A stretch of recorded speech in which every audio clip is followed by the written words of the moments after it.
দেখুন, ভুল করে ভুল দিনে পোড়া খেয়ে নিজের কপাল আপনি পোড়াবেন না।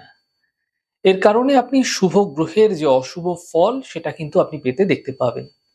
দেখুন, বাড়িতে অনেক সময় হয় কি, রান্নার সময় অনেক সময় রান্না করতে যাচ্ছেন, রান্না করছেন, সামান্য পুড়ে যায়, সামান্য লেগে যায়, এরকমটি হয়।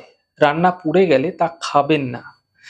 দেখুন, বেগুন পোড়া, টমেটো পোড়া অনেকেই আপনারা খেয়ে থাকেন। নিজের স্বামী সন্তানের জন্মবারে, জন্মতিথিতে, একাদশী, পূর্ণিমা, অমাবস্যা চলাকালীন কখনোই পোড়া খাবার বানাবেন না। পোড়া খাদ্য খেতে নেই। যার কারণে একাদশীতে দেখবেন রুটিও কিন্তু নিষেধ করা হয়েছে।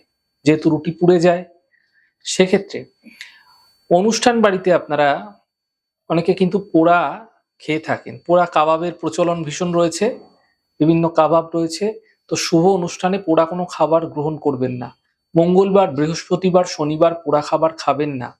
বাড়িতে বানাবেন না। কোনো শুভ কাজে যাওয়ার পূর্বে পোড়া খাবার খাবেন না। এতে সেই কাজে বিঘ্ন উপস্থিত হতে দেখতে পাবেন। তাই পোড়া খাবার ক্ষেত্রে যে বিশেষ দিনগুলো বললাম, এই দিনগুলি মেনে চলুন, নচেৎ পোড়া খাবার আপনার জীবনে বিভিন্ন ক্ষেত্রে অশুভ প্রভাব দিতে শুরু করে দেবে। আপনি নিজেও বুঝতে পারবেন না।